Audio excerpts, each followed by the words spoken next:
Meus amigos, diretamente da Venezuela do Sul, Caracas do Sul, hoje vamos falar sobre um pouco mais sobre desdobramentos a respeito da suposta pane ocorrido no Palácio Voador, ou seja, no avião, no Aerolula, seus desdobramentos, como o impetuoso comunicado que o Luiz Ignácio fez à sociedade brasileira na última sexta-feira, dia 10, o impetuoso e arrogante comunicado que ele fez, porque já decidiu, e claro, todos os asseclas lhe fazem as vontades, porque ele tem as costas largas, tem 9 dedos, mas tem as costas largas.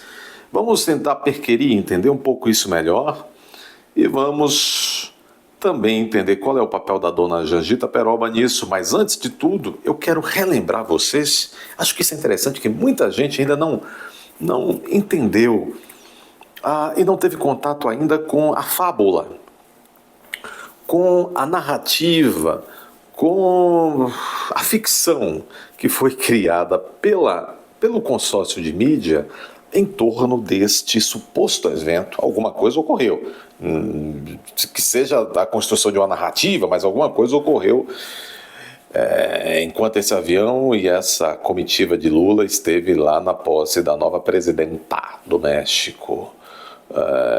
Mas a imprensa, vários veículos da imprensa marrom, um deu origem a isso e outros foram replicando uma verdadeira peça, uma peça de novela, uma verdadeira peça ficcional, uma novela, é uma fábula sobre o que teria ocorrido dentro do avião durante o tempo em que o avião teria sobrevoado em círculos por conta das falhas para queimar combustível, em círculos sobre o céu da Cidade do México, capital mexicana.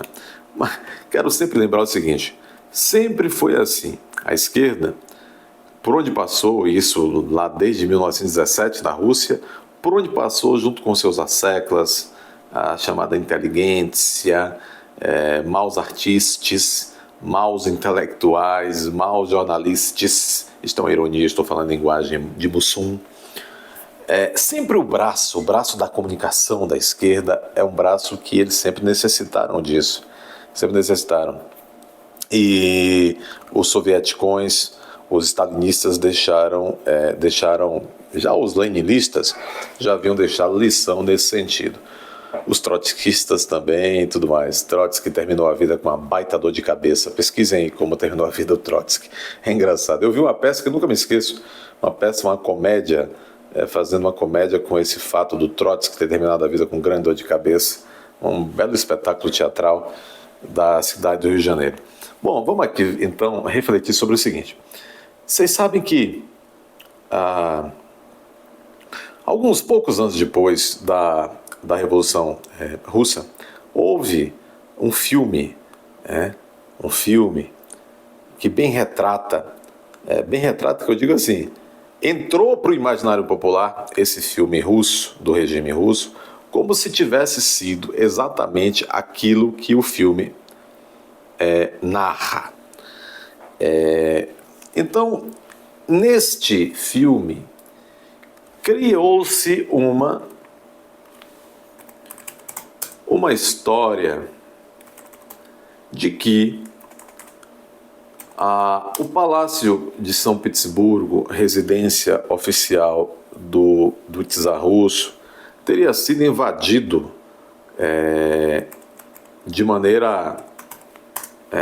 teria sido invadido pelo povo de maneira heróica, né?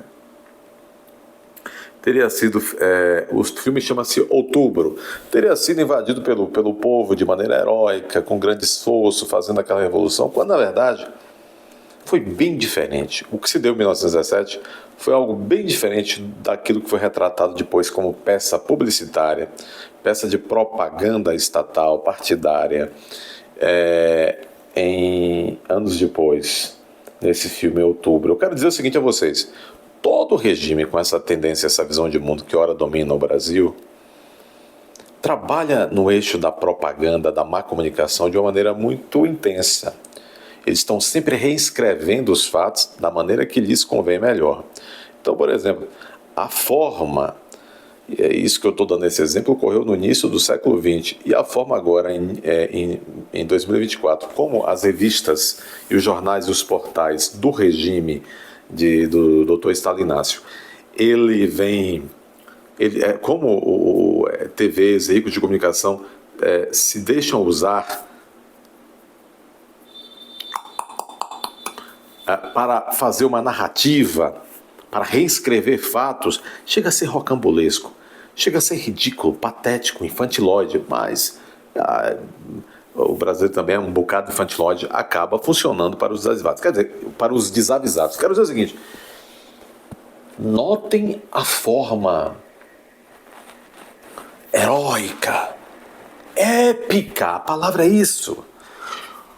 A imprensa brasileira, que dá sustentáculo ao regime aí, ao consórcio de poder daqui da Venezuela do Sul, ela narrou e tenta criar no imaginário popular que aquilo que se passou dentro, supostamente, daquele avião, naquele dia no México, o avião Aerolula, foi algo épico. Foram fatos heróicos, protagonizados por um líder cheio de testosterona, um líder que não é só líder político, até dentro de uma suposta quase tragédia, o líder, ele deu ordens, ele ensinou o piloto, o comandante e a tripulação como devia agir, ele e a sua tizarina, a Jangita Peromba, Jangita Peroba, réplica malversada de Evita Peron. Então, eu até erro, a Jangita Peroba, dando ordem aos pilotos, que rumo deveria tomar, qual ação emergencial deveriam cumprir. E Lula, irritado, ora irritadíssimo, ora bem-humorado, fazendo piadas de humor não muito politicamente correto lá em cima, depois que tudo decidido, todos fazendo uma refeição coletiva, rindo-se muito, etc. Uma coisa vergonhosa, essa narrativa que a mídia fez de maneira fantasiosa de um fato ainda não comprovado inteiramente, de um fato ainda muito obscuro e que todo esse arcabouço dramatúrgico serviu de fundamento nessa republiqueta de bananas para a compra, como disse Lula na última sexta-feira, não só do Palácio Voador seu, não só do novo Aerolula, do Aerolula 3.0, mas o Lula também esfregou na cara de todos os escravos contribuintes que somos todos nós, que ele vai comprar não apenas um, mas vários aviões, não só para ele, o uso dele e do seu séquito, e da coroa, e não é a coroa no sentido não só da Janja, não. A coroa é toda a corte, mas vai comprar também para os ministros.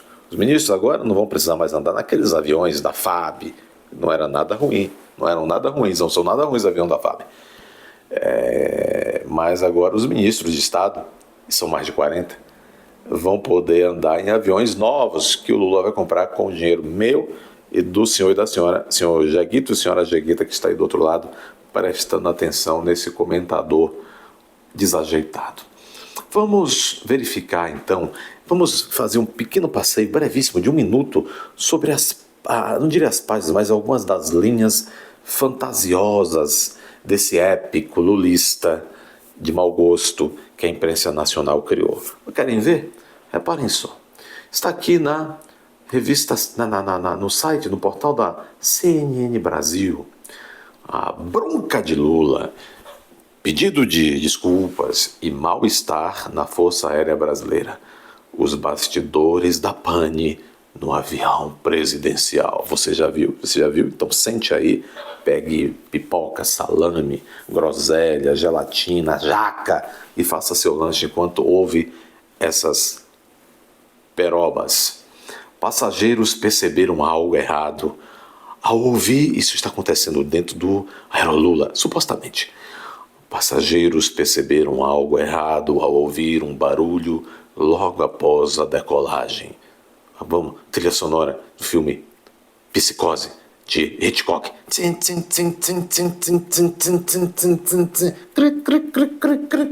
Passageiros perceberam algo errado ao ouvir um barulho logo após a decolagem. Lembre-se que, por exemplo, um desses passageiros era a ex-bolsonarista Tronic, como é o nome dela? Soraya Tronic. A pane que atingiu o avião presidencial, sempre supostamente, na terça-feira, 1º de outubro, foi de broncas do presidente Lula, ainda durante as manobras realizadas para pousar em segurança no México. Então vejam. Soraya Tronic percebeu, está vindo um barulho logo após a decolagem, né? Aí Janja disse, ai que morro sem moa. Então está dizendo que a pane foi desde broncas de Lula para cima do capitão, do comandante, perdão, até e graças às broncas de Lula, ao pouso em segurança de volta ao aeroporto da Cidade do México. A situação gerou mal-estar no comando da Força Aérea Brasileira, a FAB, e levou Lula a pedir desculpas aos integrantes da comitiva pelo susto. Segundo relatos da CNN, Lula disse que o Brasil não pode carregar o presidente do país em uma aeronave passível de falhas como a que ocorreu. Todas as aeronaves são passíveis de falhas. O mesmo erro que Lula está incorrendo agora, querendo um superavião incaível, me desculpem o neologismo, os donos do Titanic também disse que o Titanic vendia ali as passagens do Titanic como um navio inafundável. Pois bem, desafiou Deus, o navio afundou. Lula quer um Titanic voador. Vamos orar todos, muito, todas as horas para que o Titanic de Lula jamais afunde, quer dizer, jamais caia. Porque ele disse que é inadmissível que um avião tenha falhas. Toda máquina está sujeita a falhas quando as coisas de fato ocorrem. Às vezes elas não ocorrem, são escritas. Estavam no avião a ministra das Mulheres Cida Gonçalves, a senadora Soraya Tronic e Tereza Leitão. Me lembro que um navio, ainda na época da colônia, quando Salvador era capital do Brasil, saiu levando o bispo Sardinha, um bispo católico, que foi chefe de Salvador, mas causou muita polêmica, muita briga, e aí o rei o chamou de volta a Portugal, e ali foi com ele o Sardinha, foi outro religioso chamado Leitão, e os seus navios teve um problema, ficaram encalhados no litoral pernambucano, e os índios agiram de fingimento, terríveis índios, contra o bispo Sardinha, o seu assistente Leitão e todo o seu séquito de empregados e puxa-sacos que iam aí para Portugal. Então, quando eles viram que não iam morrer pelas águas e avistaram os índios, olha que bom esses índios, tal. Só que eram índios que... E os índios os enganaram, levaram até dentro do território e depois se alimentaram da sardinha e do leitão. Então, quando vi aqui Tereza Leitão, me lembrei disso. Mas aquilo era coisa daqueles tempos da colônia. O indicado à presidência estava lá também o Gabriel Galípolo, que vai ser presidente do Banco Central, o diretor-geral da Polícia Federal, Andrei Rodrigues, que era a segurança de Lula. E claro que Lula, quando nomeou seu ex-segurança da Polícia Federal para diretor-geral da Polícia Federal, Lula não desafiou o princípio da impessoalidade lá da Constituição, não houve desvio de finalidade desse ato administrativo de Lula quando indicou aqui o Andrei Rodrigues. Não. Lá com Bolsonaro, quando indicou o Ramagem, houve. Aqui não houve, né? O chanceler Mauro Vieira, esse homem que Israel ama, esse ministro das Relações Exteriores muito chegado ao Hans, se é que vocês me entendem. E a primeira-dama, claro que havia muito mais gente, tá citando aqui alguns. A primeira-dama, Jangita Peroba, seguindo a narrativa dramatúrgica da Veja, criando o épico no ar. Depois de Robinson Crusoe, aqui, Lula, nem o canhoto quer. Os passageiros perceberam algo errado ao ouvir um barulho logo após a decolagem. Lula, que estava sentado perto dos convidados, então levantou-se e foi pessoalmente ao piloto. Resolvedor geral. Ele é um líder na alcova com a Janja. Ele é um líder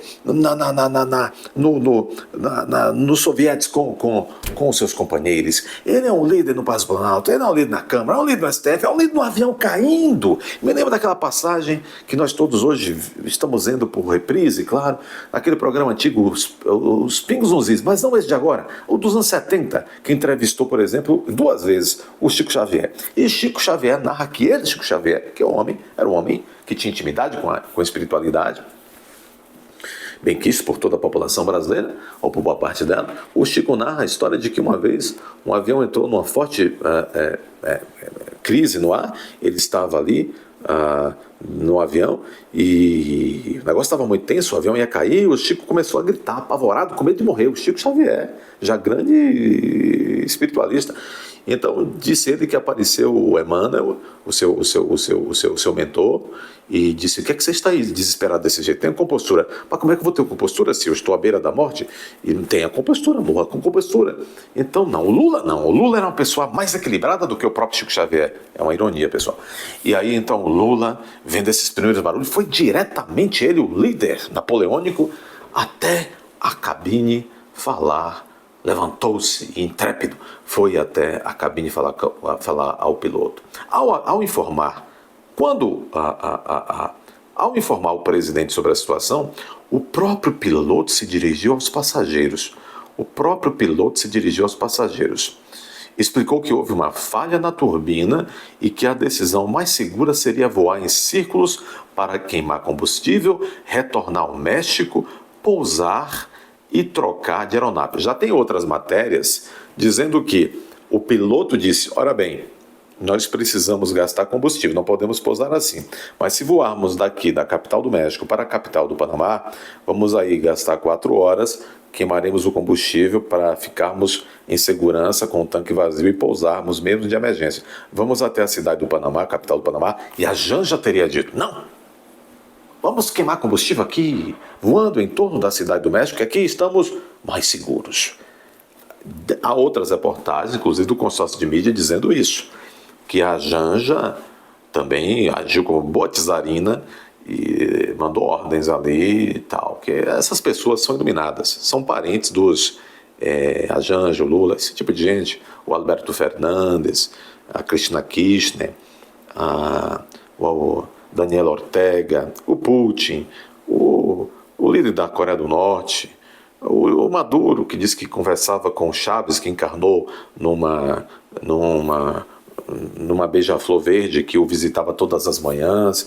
Todas essas pessoas são parentes dos Césares, são alguns mais de Calígula do que outros, são parentes dos faraós, não é? São todos verdadeiras divindades com Ds bem minúsculos.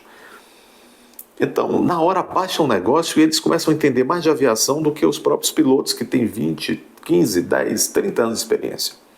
Muito bem. O tom adotado pelo piloto, ainda de acordo com passageiros, foi de segurança, sem alarde ou omissão de informações. Houve expectativa inicial de que seriam 2 horas de sobrevoo sobre o México.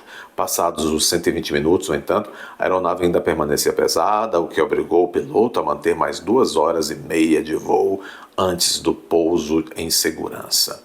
Durante esse período, Lula também teria ficado irritado por não conseguir manter contato com o Palácio do Planalto, visto que a internet estava oscilando e os telefones da aeronave sem funcionar. Tudo bem, o Lula não pode ficar um instante sem internet no avião presidencial, mas quando eles tiraram aí lá dos amazônicos, dos ribeirinhos, a Starlink, lá do norte, isso pode, né?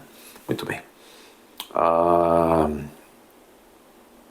Então o Lula ficou muito irritado porque não conseguia falar com o Palácio do Planalto. Queria se despedir, talvez, do Moacir.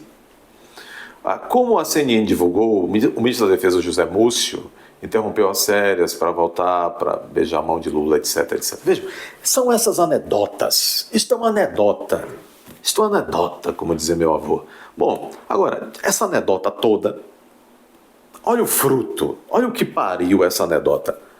Já na tarde deste suposto fato, já era anunciado no Brasil que o Brasil já havia batido o martelo, o Brasil de Lula queria comprar às nossas custas um avião de 700 mil reais. Já está na Suíça, 500 mil, com mais 200 mil de customização, 700 mil. Mas aí o Lula, e parece que eles fazem isso tudo com método, tem um sadismo nisso, né? Tem um sadismo parece que é para pirraçar o brasileiro, né? Na sexta-feira, dia 10 de outubro, popular, anteontem, o Lula, porque esse vídeo é atual, este vídeo é de hoje, sábado, dia 12, feriado de Nossa Senhora Padroeira do Brasil. Ai, ai, será que o Lula e a Janja vão para o feriado católico de Nossa Senhora nesse sábado? Esteve lá? Digam aí vocês. Ano passado não foram. Lula estava com vermes. Olha que bem. Olha aí. Após pane no México, diz a revista Veja agora, Lula diz que o governo vai comprar alguns aviões, aspas, alguns aviões. Disse Lula, aspas, nós precisamos nos preparar. Não dá para a gente ser pego de surpresa, fecha aspas, afirmou Lula em entrevista na sexta-feira. E aí eu vejo dois jovens mancebos da Força Aérea Brasileira batendo continência pro Lula. Ei, rapaz, o cara estuda para um concurso, jura defender a pátria. Ei, rapaz, vocês sabem que estão batendo recorde o número de demissões na aeronáutica e na FAB, principalmente nessas duas forças. Bom, Lula afirmou há pouco, em entrevista à Rádio O Povo, CBN de Fortaleza, que tirou, aspas, uma lição da pane no avião presidencial no México, no último dia 1º de outubro, e decidiu que o governo vai comprar alguns aviões novos, não apenas para o presidente da República, mas também para as viagens de ministros. E claro, ministro do STF, provavelmente. Ele disse que pediu ao ministro da Defesa, José Múcio, que fizesse uma proposta para aquisição de aeronaves e destacou que, aspas, a ignorância não pode prevalecer. O sujeito desse nunca trabalhou, né, rapaz? E aí chama quem é contra essa pantomima, esse esbanjamento de ignorante. Mas nós estamos, meus amigos, por nosso Deus e a nossa coragem interior. Porque o presidente da Suprema Corte nos chama de manés e disse que vai nos recivilizar, mesmo que seja sob escote. O Lula já nos chama de os contribuintes, nós, esfolados, de tanto trabalhar para sustentar essa corte da família Adams. O Lula nos chama de ignorantes. O presidente do Congresso Nacional, Pacheco, disse que nem adianta botar pressão sobre ele para abrir o impeachment, porque pressão não funciona com ele. Só funciona com o povo, né, Pacheco? Então, por Deus, só nós e a nossa coragem interior, a nossa hombridade, que na hora certa despertará. Ele disse que ele chamou de ignorantes quem tem uma opinião negativa sobre essa compra de aviões. Depois de relatar os momentos de tensão no voo, tensão, né, da novela das 8, que passou 5 horas circulando no céu do México, Lula disse, bom, desse problema nós tiramos uma lição. Nós vamos comprar não apenas um avião, mas é preciso comprar alguns aviões para que o Brasil, um país grande, com 8,5 milhões de quilômetros quadrados,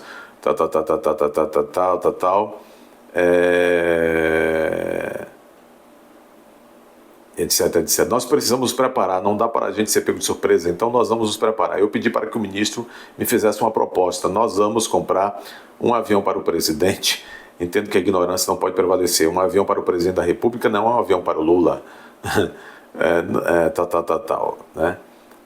Diz que vai comprar também outros aviões para ministros viajarem. A gente não governa o Brasil com os ministros ficando coçando lá em Brasília. Coçando. O Lula está, olha, o despresidente da desrepública diz, ó, os ministros não ficam coçando, ou seja, o traseiro em Brasília. Ministro tem que viajar, tem que fazer entrega, tem que fazer entrega do que, Lula? Entrega de quê, Lula? Acho interessante isso. Tem que conversar com o prefeito, com o governador, com o povo, sabe? Então eu vou cuidar. Peraí, os ministros estão viajando, fazendo entrega de quê, Lula? Depois está decretando sigilo aí de 100 anos, está fazendo entrega do quê? Está fazendo entrega do quê? Delivery do quê esses ministros estão fazendo? Engraçado. O que é que o ministro o último ministro dos Direitos Humanos entregava? Entregava o quê, Lula? O que é que a Janja anda entregando? Pessoal, uma enquete. Na acepção de vocês, o que é que a Janja anda entregando por aí? Quando viaja tanto? Não comente. Se comentar, comente de maneira metafórica. Deixe seu like, insista muito no like. Pessoas dizem que não estão conseguindo. Se inscreva, confira se você está inscrito. Pessoas dizem que estão sendo desinscritas misteriosamente. Compartilhe com os amigos e com muito prazer compartilhe com os inimigos. Vá até a aba Seja Membro e torne-se membro deste canal. E aqui embaixo sempre há uma chave Pix no primeiro comentário fixado para que vocês possam cooperar com a manutenção do canal. Vejam, ontem mesmo fizemos um vídeo e o vídeo ficou com problema. O equipamento está dando, como diria a Lula, problema. Coopere com o canal para melhorarmos a nossa técnica aqui.